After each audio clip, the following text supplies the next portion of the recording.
moment that my life was better because he was there. These last years were better because I knew Chris, and my life is better because Chris was in it. I'll continue to miss him. Chris wanted us to be happy. He wanted us to live our lives, and he always wanted us to be close to God. I hope we can honor him by doing that. Chris Garlow will never be forgotten because his love touched all of us. Jesus said, "This is the will of him who sent me, that I shall lose none of all that he has given me, but raise them up at the last day. For my Father's will is that everyone who looks to the Son and believes in him shall have eternal life, and I will raise him up at the last day." And this is my belief and my joy, that we will get to be reunited with Chris and never be separated again.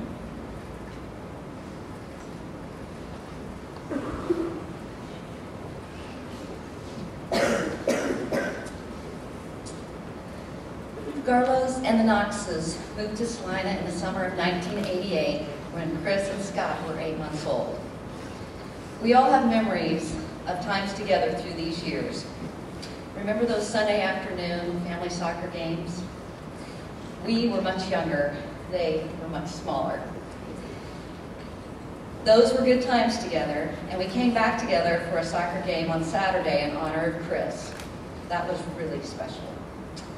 In thinking of the memories of times with Chris, this reading was composed late Thursday night. We are all so connected. We started out here together. We took a hold of hands, put our hearts on the table, and watched our families grow. We celebrated birthdays. We watched Easter egg hunts and Santa parties. We watched as they put on cowboy outfits and went to the fair. We went through Meadowlark and all the activities and sports they started. We met new families and made new friends. We saw them grow into themselves at Roosevelt Lincoln. They started more sports, music, youth groups. We watched them through high school, learning and growing. We watched soccer and tennis and prom and graduation. We saw them laugh, smile, and sometimes cry when the season ended. We heard them learn how to agree, disagree, and agree to disagree. We coached them, taught them, listened to them, and loved them.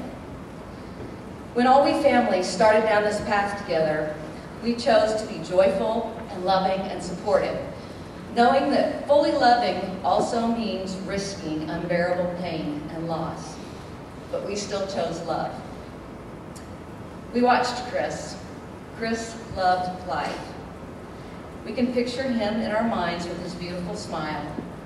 He had many friends and enjoyed many activities. He chose to have a great attitude. Born with less than perfect feet, he even chose a game a person plays with their feet, and he never complained. He found joy in people, his family and friends. He loved sports, music, church, theater, snow, water, and more.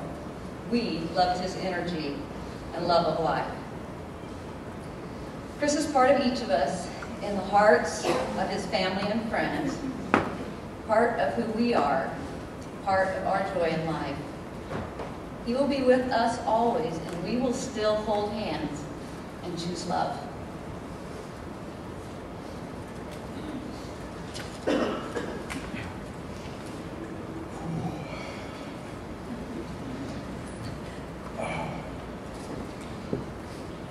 Chris is a very talented young man. We've mentioned all the activities that he's been in, from theater to soccer to tennis to boys state. But the two I want to mention are cribbage and golf.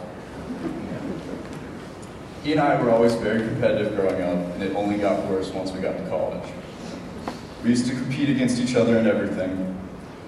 And if one of us was better at something, we made sure to let the other one know, all the time. Chris would dominate me in golf, and the only way it would be close would be on hole 1, when I hit it in the little park, I got a mulligan. And then on hole 2, when I hit Elsie's house, I got another one. But once we got done with golf, I would always make sure we'd go back to his house and we would play cribbage. And I would skunk him over and over and over again. And then Chris would invite his grandpa.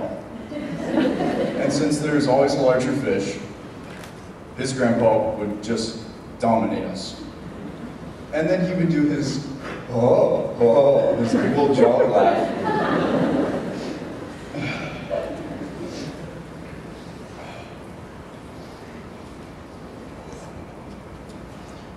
Chris was the guy, if you were in a bad mood or upset, just seeing or talking to him would put you in a better mood. He would have that big smile with those huge dimples on his face, and your problems would slowly go away. I can picture him now, just walking up, and putting those big arms around all of us and giving us a big hug and telling us to be okay. He was there for any of us, and he still will be in spirit. I hope that we can all take some of his best qualities and better ourselves with them. We all loved him, and he would be dearly missed.